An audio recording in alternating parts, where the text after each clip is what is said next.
Ruth, can I ask you something? By the end of the session, could you nominate Juliana to be the host so that she can record? And then I'm going to ask her to do the same Yeah. with you. Yeah, sure.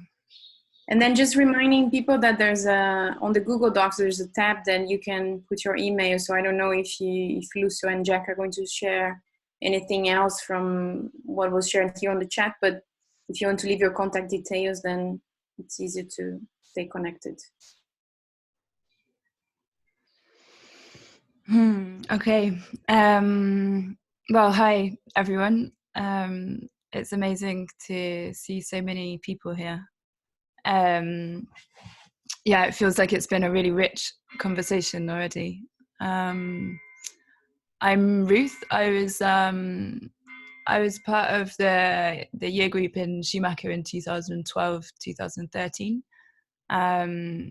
I didn't actually study a master's, but I was there volunteering and met my partner Maria, who I think is somewhere, I'm hoping, is somewhere in the on the Zoom.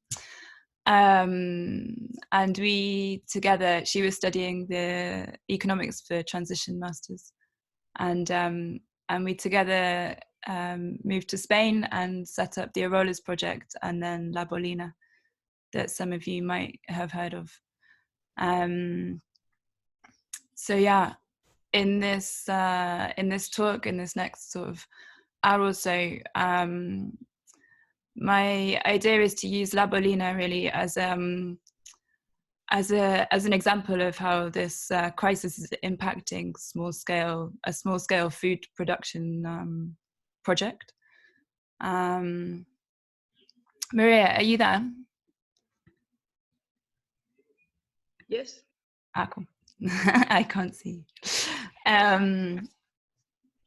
So yeah, jump in anytime, Maria, that you want to. My idea is to kind of begin by maybe explaining briefly about La Bolina, and then take some time to maybe we can begin by explaining La Bolina, and then my idea is to share some scenes of my experiences over the last few weeks.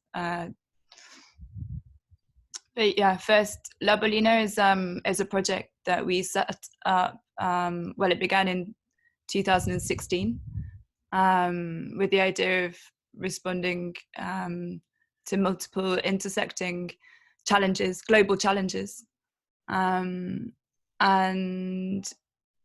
it's a project that's based in a rural village in the south of Granada, in the south of Spain, and we're working around regeneration, sustainability, and integration. And we grow vegetables and sell vegetables. We work with migrants and refugees, and we work with rural repopulation, so trying to bring back life to quite depopulating rural villages.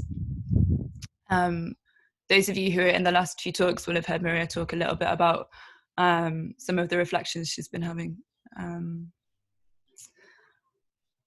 Do you want to say anything more about La Bolina? Okay. Yeah, so I thought for this time, rather than starting with generalizations or kind of a more global analysis, I really wanted to share something and stretch open kind of some scenes, some phenomena that I've been experiencing over the last few weeks, since these times have been changing. And yeah, in the hope that they start to kind of speak from the very personal to the more global. And they're very personal, the scenes. I've been journaling as a way to make sense of some quite overwhelming experiences.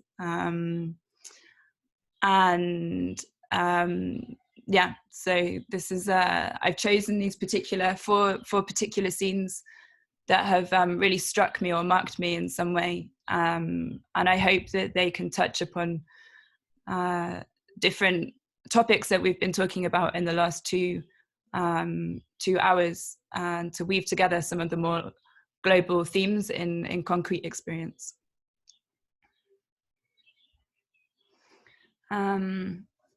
Okay, so the first scene, it's Friday, the 12th of March.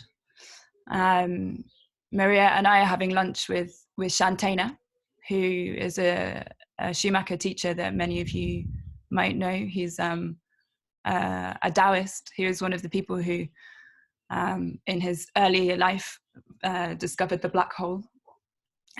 So yeah, quantum physicist. And so we're sat on the terrace outside. There's many people. We're in a restaurant. It's buzzing, and we're talking about the global impacts of the coronavirus. Maria is getting quite tense because it's getting late in the afternoon, and she wants to send out the weekly La Bolina veg box order form to our customers. She pauses the conversation that we're having to call Habiba, who's another one of the co-founders and the land manager. And the idea in the conversation is to make a decision rapidly around if we should start doing home deliveries. I hear Habiba on the phone saying that she doesn't think that we have capacity. And so I interrupt to say that now that all of the events and the festival, the social arts festival, that this is my responsibility within La Bolina is integration and events. And now that all of my events and the festival have been cancelled, that I could take on driving through and doing home deliveries. I say, let's try it for a week and we can see if it works, and we can say that it's a response to the coronavirus. Maria says that she thinks it's a good time to try. Habiba still isn't sure. Then our food arrives, so the conversation ends. And we haven't worked out the structure, but there's a shift in our understanding that we will launch entregas de domicilio, so home delivery, with an additional charge of €2.50. After the meal, I go inside, and as in all Spanish bars, the TV is on. Pedro Sanchez is making a public announcement that Spain has just begun an estado de alarma, a state of alarm, because of the coronavirus. All bars, restaurants, non-food shops, non-essential work will be closed from Monday onwards. Okay, that's my first scene. My second scene is a few days on, I think 5 days later, on Wednesday, the 18th of March. So Maria has asked the mayor for masks and gloves for La Bolina. But the local council doesn't even have enough masks and gloves to give to their staff and the carers for the elderly people in the villages. Ramon, the local policeman, comes to our door and tells us that the hand gel and gloves have arrived in the village pharmacy. One person is allowed to go. Later on, I walk the 30 meters down the street towards the pharmacy. And at the same time, an elderly neighbor is walking across the road to take her rubbish to the communal bins. We're more than 2 meters apart. We stop and I ask her how she's doing. I ask her if she has everything she needs and how she's feeling. She's answering as Ramon shouts across the square, "Stop talking!" He comes closer and says that he will fine us €300 if we don't leave right now, and if he sees either of us talking again. My neighbor and I nod to each other as she shuffles back towards their house. A wave of fear floods through my body. I fight my natural instinct to fight. I walk with him towards the pharmacy. Someone is inside, so I'm not allowed to enter. He tells me that I'm allowed to stand here, and only here. The street is empty. This time the wave comes back as anger. But instead I take this opportunity to stand in the spot that he wants me to and begin asking him how he's doing how he's feeling, how are his family. We chat for 5 minutes, as if nothing extraordinary is happening.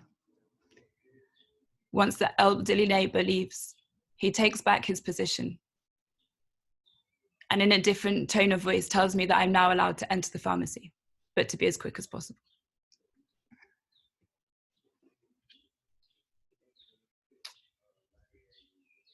Okay, that's the end of scene 2. The next scene, it's Monday the 23rd of March. I've driven through the rain to the coast to collect 20 kilograms of habas, which is broad beans, from one of our regular producers. I park on the edge of the village and walk 15 minutes down the track to reach his land and self-made cob house. I walk through a stunningly fertile area, a patchwork of colourful gardens and allotments in full bloom. The microclimate of the valley down to the sea offers such abundance. It's the furthest I've walked for 10 days. I meet Jack, and we walk and talk for a while amidst the abundance. A rainbow appears on the cliff, touching the sea. He tells me that he's been asked to harvest what he can from all of these allotments due to the confinement of their owners who are in neighbouring villages. So they can't travel to their land to harvest their crop, but they can travel to the supermarkets.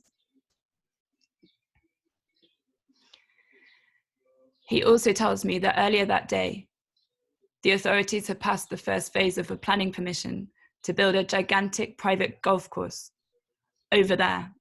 He points to the other side of the valley. He tells me that they've chosen this area because it's the only area on the coast that has a ban on industrial greenhouses.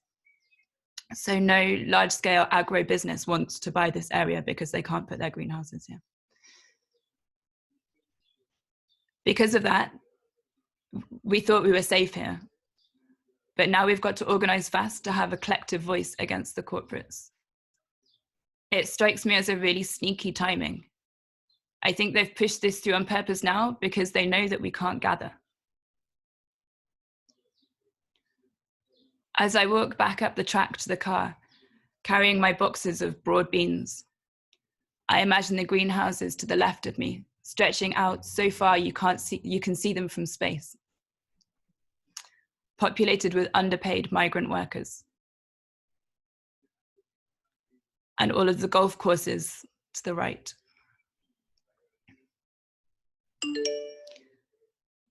The birds and insects are humming. The early evening sky is thunderous. I think of the loss of biodiversity, and my heart quivers with the weight of it.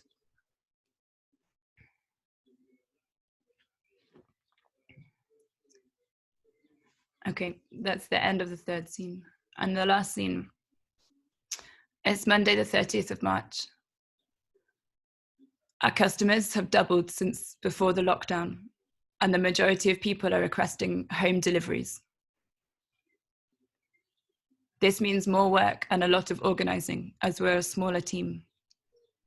There have been some cases of coronavirus in our village, and this means that the volunteers who are working with the project, we've decided collectively that they're going to stay at home, so they're not coming to the land to work. Most of the produce that we grow is on land that's very close to our house, but the orange groves are 10 minutes drive away. Habiba is driving, and I'm sat directly behind her in the car. Only 2 people are allowed. We've already been stopped by the police and told we can't have more than 2 people in the car, and we have to be sat in this configuration. We're both wearing gloves and masks. After almost daily stops by the police, we've printed papers stating that La Bolina is a legally registered food production and distribution business, and therefore classed as essential work. The police pull us over again. A tension rises in my belly. He asked me where we're going. Habiba explains that we're harvesting for a veg box scheme. His response: you can't be going to harvest a few boxes of oranges. This is not allowed. People should be buying from the big supermarkets. I thrust a somewhat professional-looking La Bolina flyer into his ungloved hand and say firmly, we are a business and we also supply to eco shops in Granada. He looks unimpressed but lets us pass. After a few moments of silence, we both start off outraged. There is no end to the ignorance and injustice of his comment.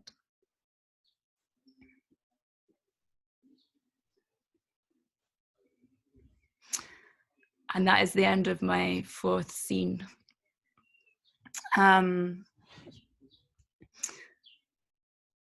Yeah, so maybe I'll just wait for a moment for those scenes to settle and to land in you.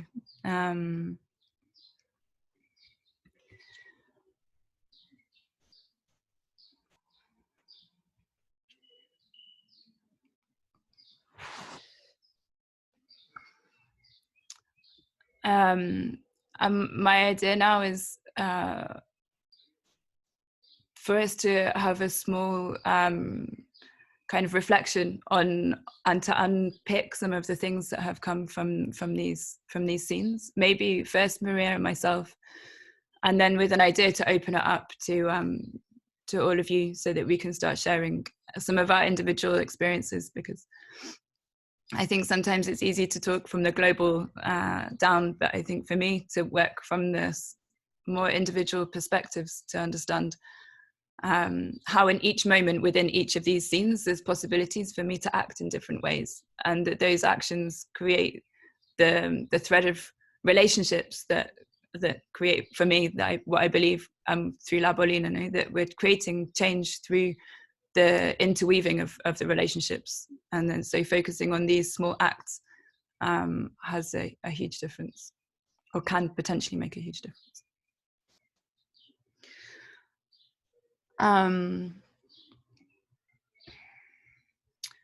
Do you want to offer any reflections to begin with, Maria, or shall I offer some of mine first?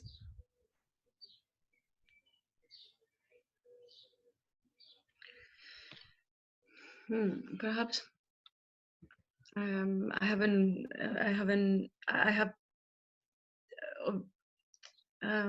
think about it in the way that you've put them. But something that is bubbling up for me is if I have to go to my experience, these two realities that are happening at the same time. So it's being stopped by the police, being criminalized by being a small scale production business, small scale farmer, small scale project, constantly being questioned, constantly with the possibility, although not legal, to be stopped and not being able to do your work.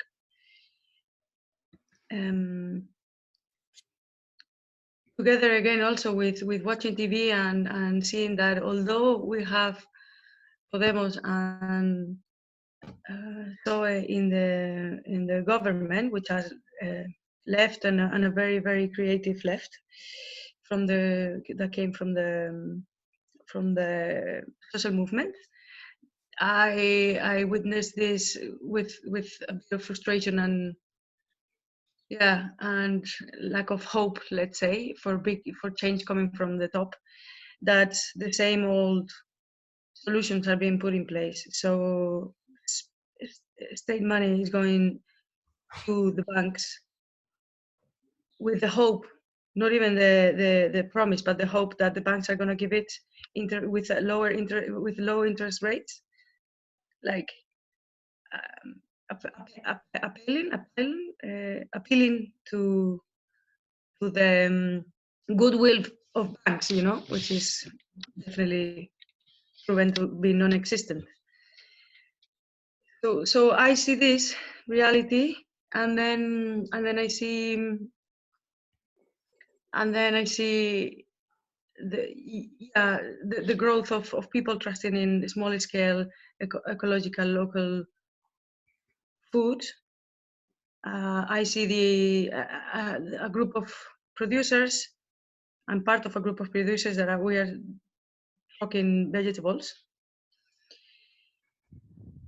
and how people is going and cutting in the door to 2 meters distance with the elderly that live in the villages, in our village, and also people doing that in Madrid, calling people that they don't know just to spend some time with people that are confined in their house and can't move because of being of this risk. So it made me think, you know, how these economies of human economies, let's say, of human relations appeared in moments of crisis, how these gift economies, or whatever we want to name them, that are more human to human level, emerged kind of in a spontaneous way in these situations, no? So how crisis and creativity and opportunity are completely linked together, as well as being pessimistic and optimistic, I guess. Or as well as creativity and the status quo. So those two things are like really present and vivid right now, no? And perhaps I'm gonna finish with one quote that is really present to me and gives me a little bit of hope, although the person that said it and the context might be totally contrary to the things that we think. It was quoted the other day by Nomi Klein in one of her in a conversation that she was having with a couple of other women, and the quote goes this way. It says that real change, that only a crisis, real or perceived, can. I'm trying to find it.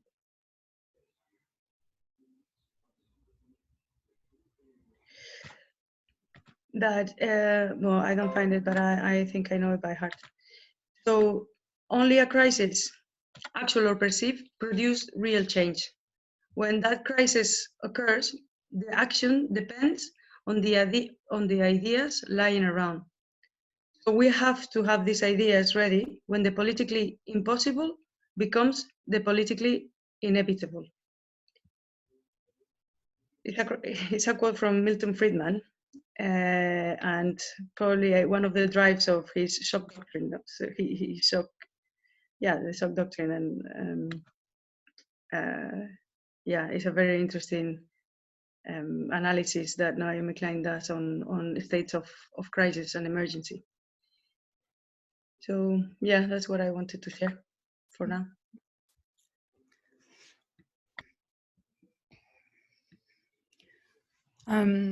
There's a few additional things that I just wanted to kind of extract from some of our experiences. One is also to kind of paraphrase, I won't quote her because I don't have the quote right here with me, but Hannah Arendt talks a lot about the closing down of public spaces and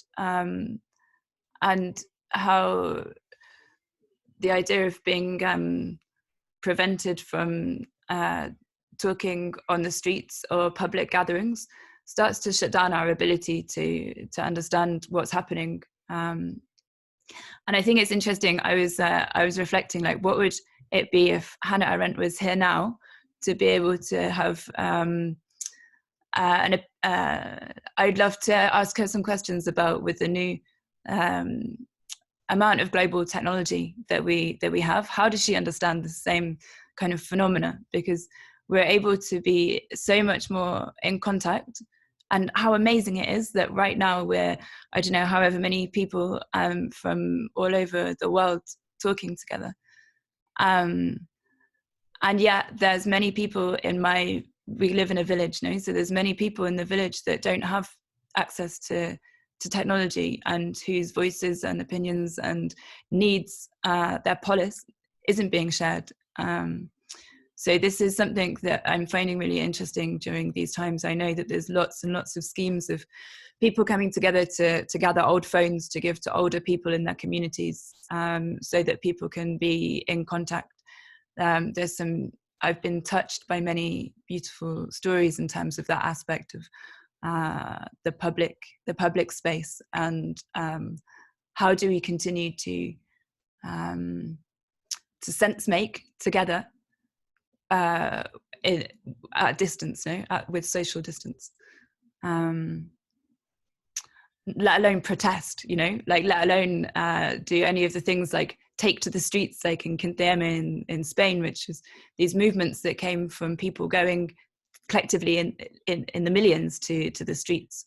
But we can't do that right now. So what are the other forms that are going to start emerging?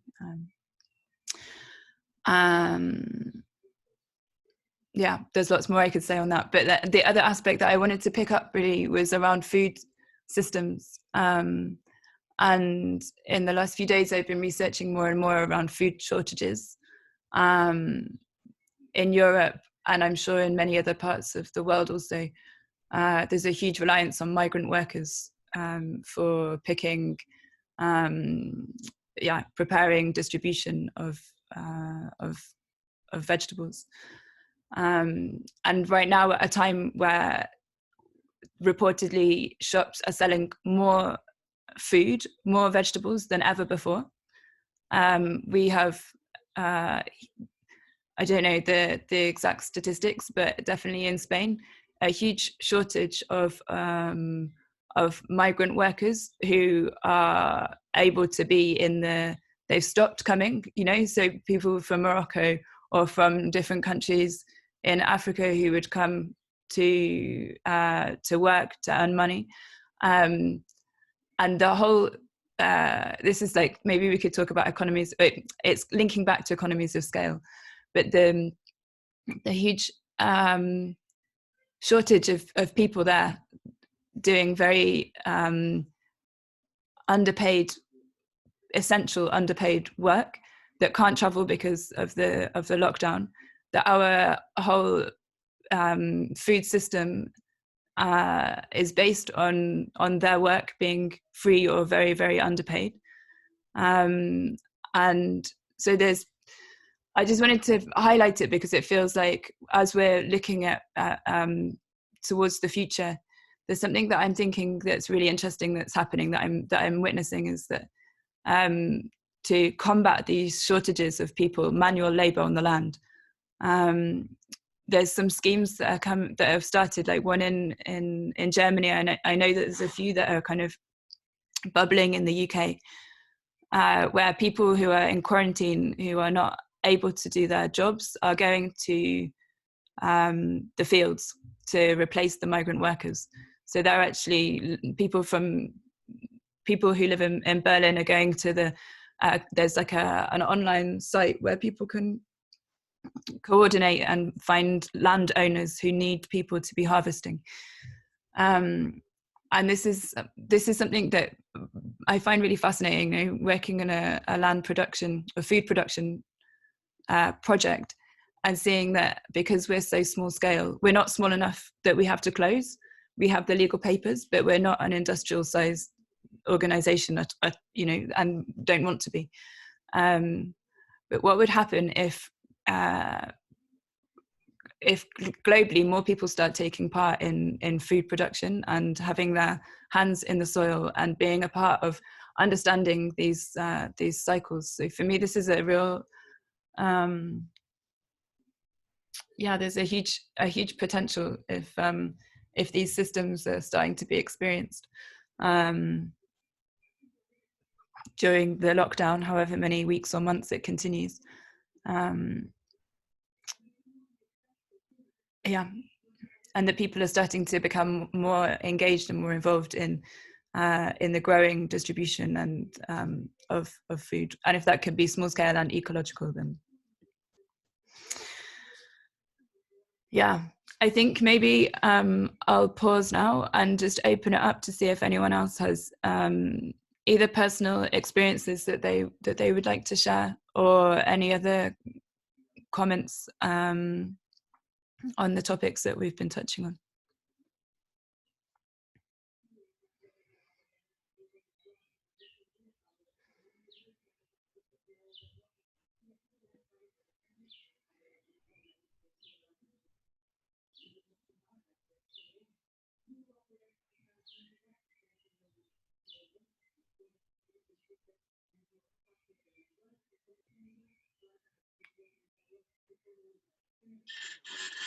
Hi, everyone.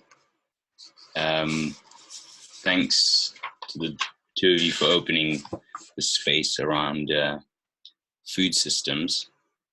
And I think I'll just give my reaction first to how you opened the space and introduced the conversation. And just my sort of high level reaction to each scene. So I think scene one for me, the thing that stood out was this question about home delivery and how the beginning of the crisis was sort of beginning to turn ideas in your experience as, food service providers and growers. And then scene two is now about sort of real people and less about the enterprise and these sort of human interactions. That's what I picked up. And scene three was sort of corporates take advantage and move in, sort of capitalizing on the legal requirements of the lockdown, which and then scene four, I think for me, was people should buy from big supermarkets.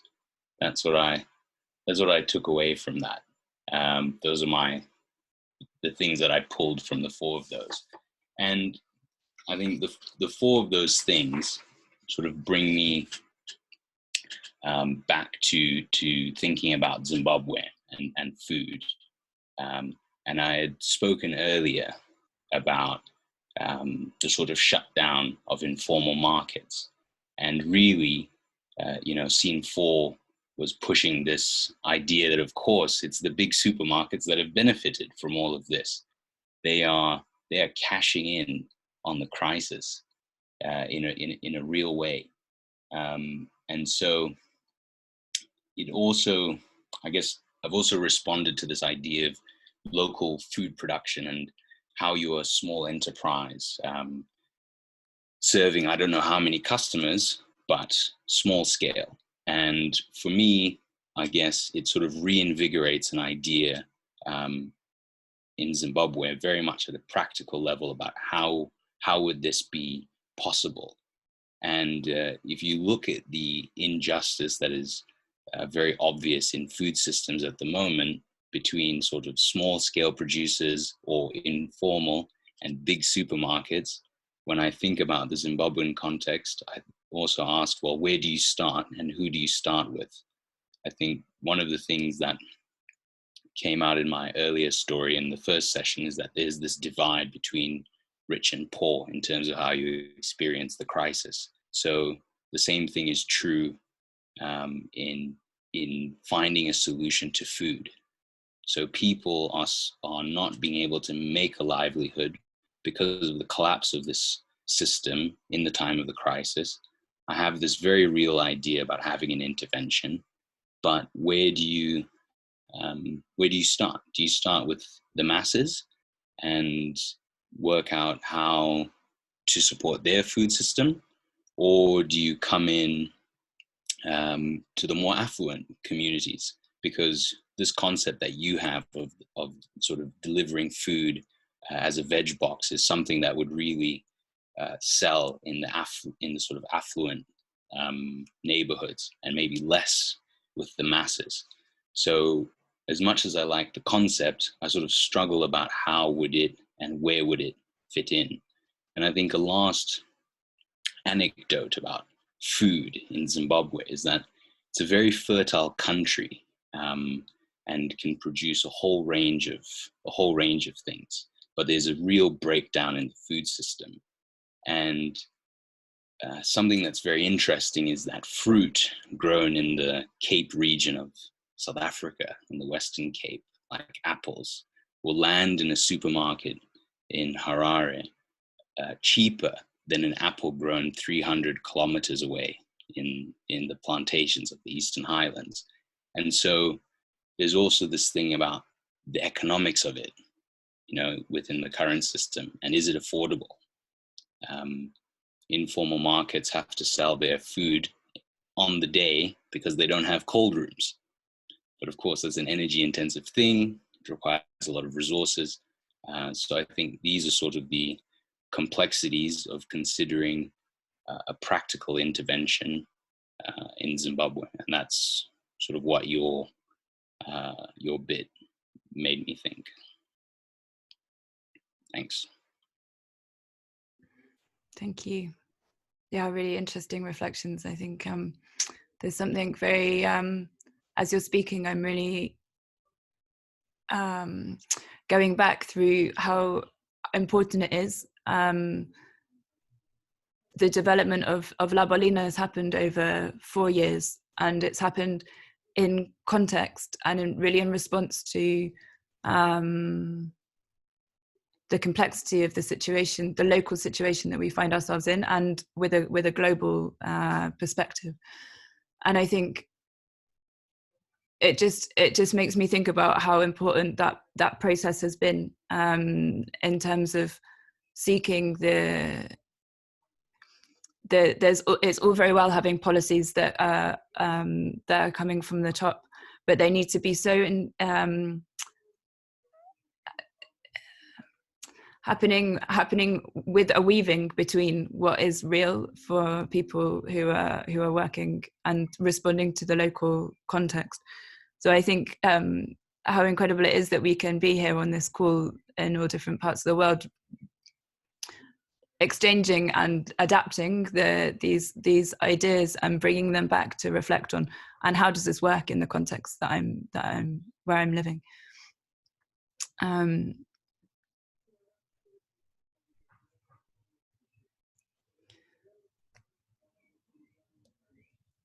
I don't know if anyone else wants to speak. I just, something that came up for me as you were discussing the scale issue of buying from supermarkets or the alternative. Years ago, I was driving a food activist to an event in another city, and we happened to go by a big warehouse at the outskirts of our city called the food terminal. And he was explaining that we often overlooked is the role of the middleman, the middle actor in the food chain. And he explained that the existence of the food terminal allowed many small, so this is a wholesale market where supermarkets and small retailers alike go to purchase food. And it allowed the aggregation of smaller quantities of food so that a large retailer could go and buy from what amounted to little quantities rather than going to large producers. And so it really allowed the survival of small local producers. And this was something that I had no idea. I mean, I had driven by this place and I didn't know. And so that sort of opened my eyes to ways of scaffolding and in between micro and huge scale production. Yeah, maybe just to add to that, I've been connected with a social enterprise for a long time now called Somerset Local Food Direct. And it came out of farmers markets, and the producers at these farmers markets said, how can we aggregate all of the produce that we make, and then how can we do home delivery? Because these small producers, because they're so small, they would go to farmers markets each week, but the farmers markets would rotate around different towns in Somerset. So a particular town would only have a farmers market once a month, and then they'd say, well, how can we get food to people weekly? So they set up, I mean, a much smaller scale than a wholesale market, but the same thing. They have a warehouse in Glastonbury, and at the beginning of the week, the producers put online what they've got available, and the consumers can go in and they can order, and then the food gets delivered to the warehouse, put into the boxes, and delivered. So for the last couple of years, Wessex Community Assets, who I work for, we also support social enterprises. So we've been working with them to get them out of a bit of a crisis of a dropping away of their customers because of big box schemes like Riverford or supermarkets. And then in the last 2 weeks, suddenly their orders have doubled and tripled, and they're overwhelmed by a demand for their produce. And it's because in this country, there are many people that have been told they can't leave their homes. They can't even go to supermarkets. And so they're looking for home delivery. So I think the question, the real challenge is going to be for an organisation like Somerset Local Food Direct is what happens after the crisis? You know, will consumers be loyal? That's the big question. And how does an organisation like that maintain that loyalty of the customers? I think it's going to be a real challenge, and I don't think we've got any answers at the moment. But it's been slightly ironic that an organisation that was close to bankruptcy is suddenly, thriving. But how long is that going to last? So I think that's going to be an interesting question as we go forward. And I guess in the first session we were talking about Robin Murray, and I always remember Robin Murray saying the thing about cooperatives is that consumers are not very loyal, and you have to find ways to encourage more loyalty. And the big sort of innovation, I suppose, of the early cooperatives was the dividend, that the more people spent, the more of a dividend that they would receive at the end of the year. And organisations like Somerset Local Food Direct, they don't operate to that dividend approach, but that might be something that they have to look at. But anyway, clearly, once the crisis finishes, they are going to have this challenge of how do they maintain this level of interest and this loyalty.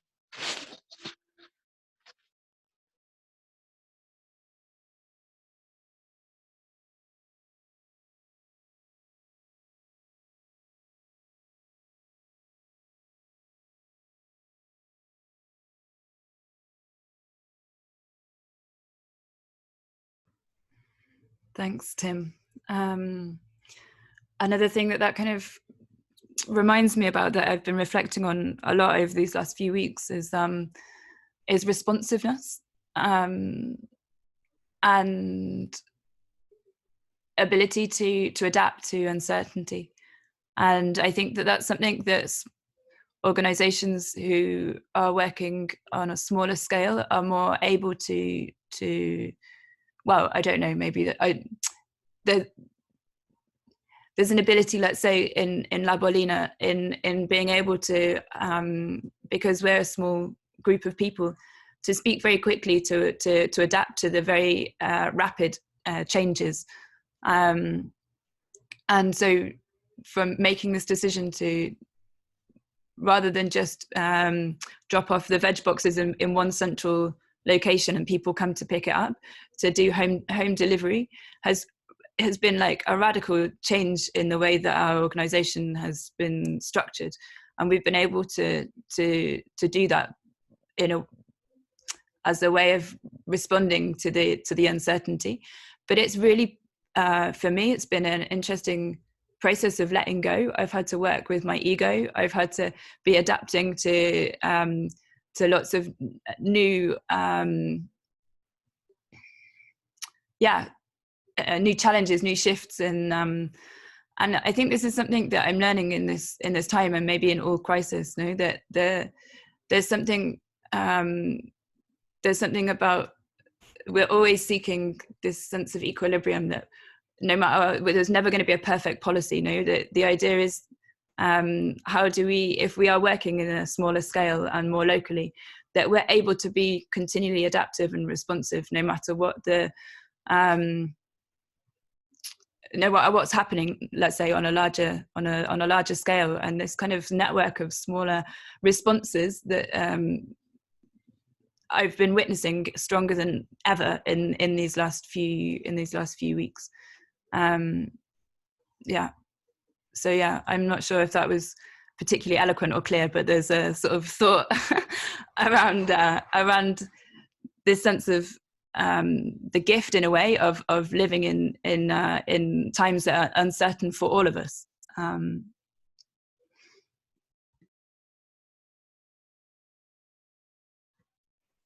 We've got about 10 minutes left, so I'm not sure if anyone else wants to offer any personal experiences or thoughts around food systems, or noticings that they've had, responses to things that have been shared already.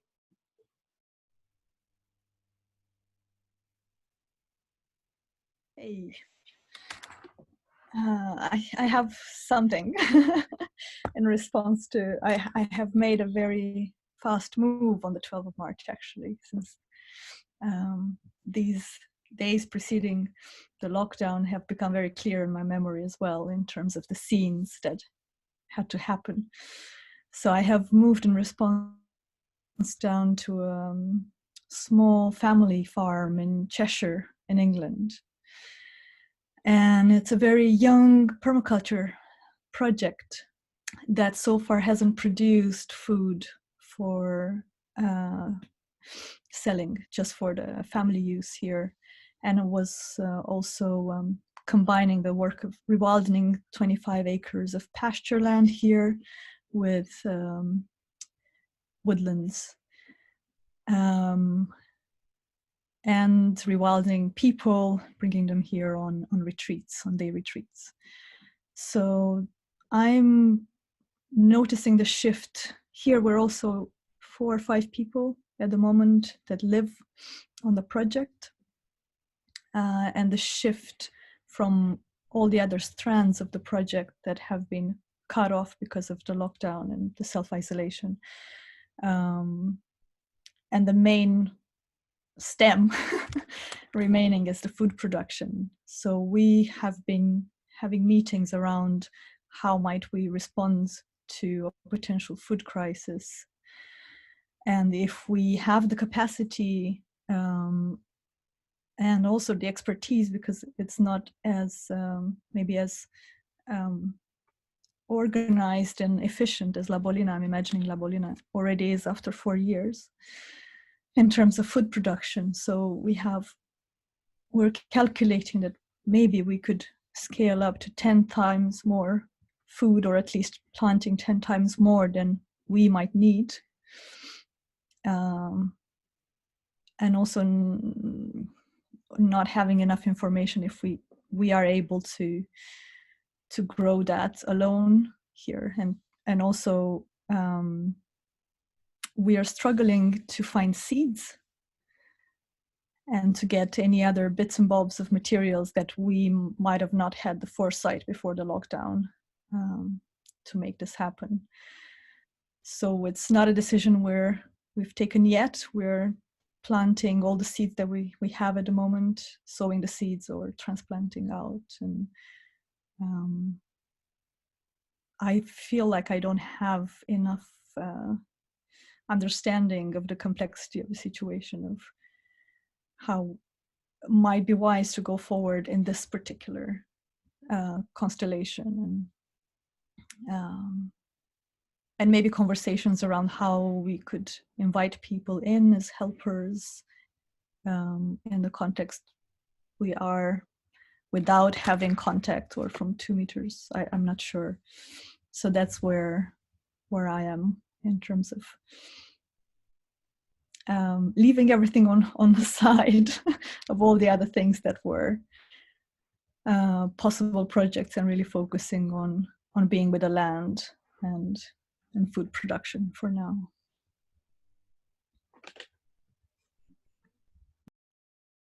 Thanks. Wow, I'm echoing. I was just going to add something quickly, if that's all right. Hi, I'm Julia. I'm in the southwest of France, very close to the Spanish border.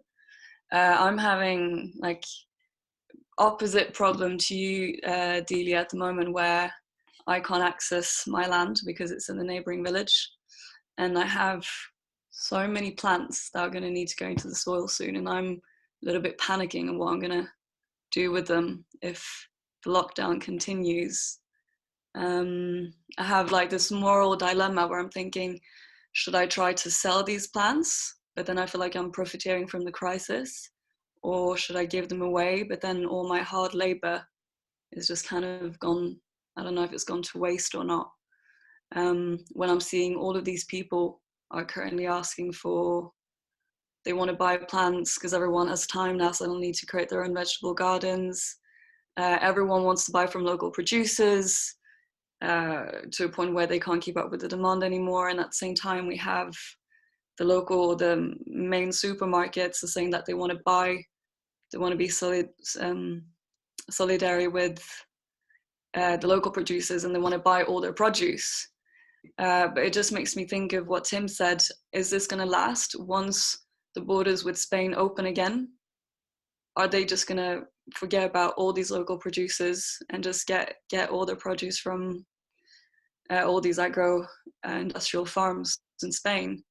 So there's just so many questions, and it's lots of conflicting questions on what to do, what steps to take, and so on. So yeah, a bit of, I don't know if everyone else has that sort of conflict within them as well.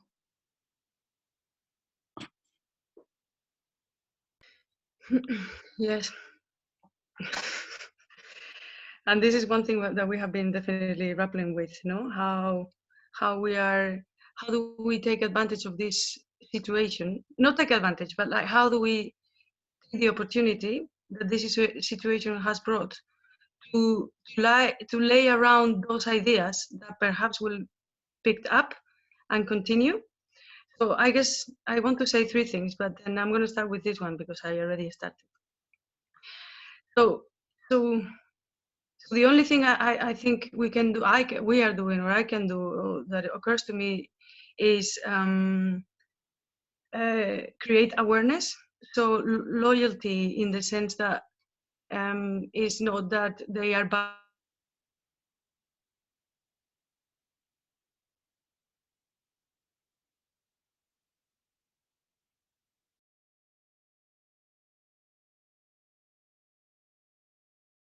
left, no? I was gone, no? I also logged out. I'm not sure if, yeah, but everyone back. Don't know. Yeah, I don't know. So this is the thing. Like once it's finished and people realize that perhaps they need to save some money, and then where they are going to cut from. So we are approaching this in three levels. Like we have direct contact with people through our emails, through our blogs and Facebook and other podcasts and stuff that we are doing. But the emails are a way in which we are using to create awareness. In Spain, the majority of people that buy our produce is people that have money. There are some people that have money, but the majority is people that is aware, that has some kind of like principles that are in line with buying local. So a lot of people are activists or young people. So taking this into account, it's creating that awareness and creating that reflections and letting that discussion happen amongst our customers or our partners, let's say, to be able to continue with this. So it is not about one. So how let's harness this opportunity by creating awareness and spaces for reflection and openness and ideas that can be picked up later. So this is the way we are addressing loyalty, really, creating awareness. And then there are two things. Perhaps taking one of these scenes that Ruth put up. is the policeman saying you should go and buy from the mayors, you should go and buy from the bigger shops. This man is from the rural areas, but his mind is completely, his imaginarium of what it is taken by this urban centrism. So if we think about how we think about jobs, how we think about distribution of life, and even like work time and holidays and spare time, even the measures of the coronavirus, the quarantines, are made thinking about the cities, are made by this identity of cities. So the rural identities and the rural opportunities, the scales of rural living, in terms of, for me, of economic scales, social and cultural scales, could bring an opportunity, but the identity even of rurality are completely hidden and unknown. So I think part of the small is also not part of the scheme and imaginarium of big cities. So how do we start thinking about shifting that imaginarium? How we can start thinking about rural as an option? So we perhaps don't have to invent the wheel, just look at how other realities live.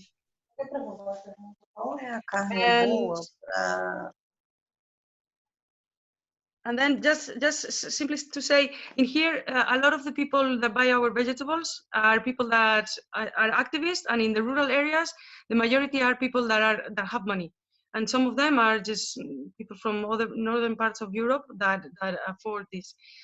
This is true, but in terms of what someone was talking about in Zimbabwe, I don't know if this could be a solution. But what we are trying to do now is also to think about relocalizing the economy, so making visible with the little shop that is selling much more than ever because people don't want to go to Mercadona, visualizing how this person is increasing their money, but also his nephew, and because he's selling more of his own produce, how our business could is contributing more to the local taxes payers, etc. How can we create a project of local economies that later in the future, I don't know if perhaps together with some local currencies, could support, create a resilient experiment of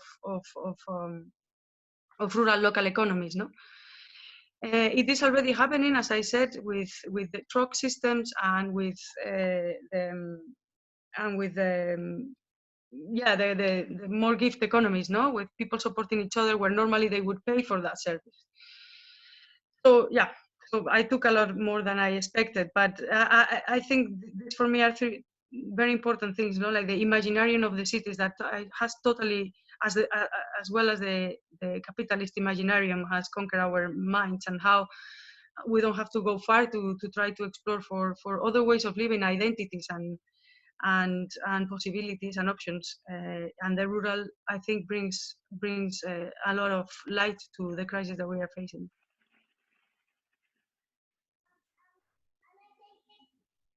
Thank you, Maria. So I'm aware that we've come to the end of this hour. I just wanted to say thank you to everyone for your comments, and that if you wanted to keep in contact and to share information more around food systems, in the spreadsheet that Bea sent to us all, there's a page which has contacts. So if you put your contact, your email address, then we'll start to share more of these links that have been put into the chat. Okay, I'm going to see if I can pass it over to you, Ju. I'm going to stop recording and pass it over so that you can start recording your session. Hi, Ruth. Hi. Lovely to see your face.